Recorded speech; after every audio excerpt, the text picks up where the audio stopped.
All right, welcome back here to another week of the Confidence Picks here on the channel. I'm Steve Deace with Aaron McIntyre. Brother, we are already headed into week 5. If you can believe it already, it's the most wonderful time of the year, but it's the fastest going time of the year as well. So give us an update where things stand after week 4. So we had different sides, multiple on a couple of occasions maybe. No, we had different sides on a couple of matchups. But I only had 2 misses. You had 3. But because of where I ranked mine and where you ranked yours that were wrong, we ended up with the exact same number of points this week. You had 72. I had 72. You missed on Nebraska, Illinois. So did I. I missed on USC, Michigan. So did you. You missed on Purdue over Oregon State. I hit on Oregon State over Purdue. We both hit our bonus bets somewhat easily. Iowa minus 2.5 over Minnesota was your bonus bet. Mine was Rutgers plus 3.5. They won by 4, I think, over Virginia Tech. And what was a great game. That Boston College Michigan State game was really good too. So we end up the exact same margin that we had at the end of last week. 438 to 437. You lead by 1 point going into week 5. Steve, here's your picks. That's crazy. That is crazy. I know. How close this is. All right, it's nuts. All right, let's get to it. I'm going to put there's only 8 games this week, multiple teams on buys. I'm putting all of the chips on the table on Ohio State over Michigan State, even though the game's in East Lansing. I've seen this one before. The Buckeyes are going to name that score. I'm going to put 7 on Oregon over UCLA. I just think Oregon's a dramatically superior team.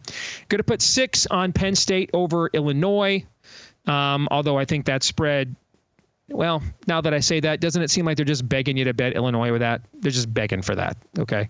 So maybe they know something we don't know. I'm going to put 5 on my Wolverines over Minnesota, and that is the game I will be at this weekend. I head to Ann Arbor annually for a game, and that's our family trip this weekend. I told you this it stinketh. It stinketh to me. And in fact, I thought about even going lower than this, but I'm going to go 4 on Indiana over Maryland. I mean, this just sounds like the kind of game a Maryland would win. It just does. Okay. I'm going to put 3 on USC over Wisconsin. I don't think Wisconsin's very good. There's 2 things I worry about with USC. I mean, they had several guys go out last week with injuries. That was maybe the most physical game they played in several years. So physically, where are they? And then emotionally, where are they? I'm way more worried about physically where are they than emotionally where are they. I think they'll bounce back emotionally, but I mean, that's not the style of mosh pit football that they are accustomed to for sure. I'm going to put 2 points on Nebraska over Purdue. I do not trust the Huskers in this spot at all, not at all. I'm not going to fight you on that at all. I mean, I just don't. I mean, I have no idea. That you want to talk about Purdue psyche? I don't know where it's at. Purdue is trash too. That tells you the level. I trust trash. I don't trust Purdue more. I have no trust in Nebraska whatsoever. But you have to think Purdue is at its lowest right now, right? It can't be any lower than it is right now, right? Okay. So I just don't trust Nebraska at all. I don't know. And this kind of goes to USC, I guess, a little bit too. There's the old moniker, Keith Jackson, used to say you could lose a game twice, and I think Nebraska is certainly more in danger of that than USC. I'm going to put 1 point on Rutgers over Washington. Although the Huskies lost a ton, but they've been more competent in year 1 under Jedd Fisch than I anticipated. And Rutgers is a favorite in this game. That has to be some kind of motivational factor for Washington, right? I mean, even if Jedd wasn't the coach last year, guys, a lot of you were on the roster that played for the national championship. Now we're an underdog to Rutgers. I mean, that's gotta play to their favor a little bit. And for my bonus, I'm going to go Maryland, Indiana over 55. Over or under? Bonus. I think. Oh, I'm sorry, under. Okay. Maryland, Indiana under 55. Thank you very much. Appreciate that. I think Indiana's going to get some resistance from the Maryland defense this week. And what I don't know is, Billy Edwards was great last week, but that was against Villanova, one of the better FCS programs, but still FCS. And so I could see this getting into more of a line of scrimmage game than Indiana's had to play yet. So I'm going Maryland, Indiana under 55. All right. I'm going as well. Ohio State over Michigan State with my highest ranked spot there. Let's not get this wrong. This is going to be Ohio State's biggest test so far. I mean, beyond who have they played? They played Akron. They played Western Michigan. Am I correct in that? And Marshall. This is going to be their biggest test so far, but it's still not going to be close. 7, I'm really confident USC over Wisconsin. USC is kind of playing the style that I guess Wisconsin wants to play, but they have a lot better talent to do it with, and it's at home. This is Wisconsin's, let's see, is this their first away game? I believe it is. Yeah, this is going to be the first road game going all the way out to the West Coast. USC, I have to think, wants to prove themselves yet again, get back on solid ground. They don't have much to prove. I mean, yes, you would have wanted to come away with a win, but you acquitted yourself well, even in a loss. But I have to think that they're going to come in motivated to that game. So USC over Wisconsin is at 7 points.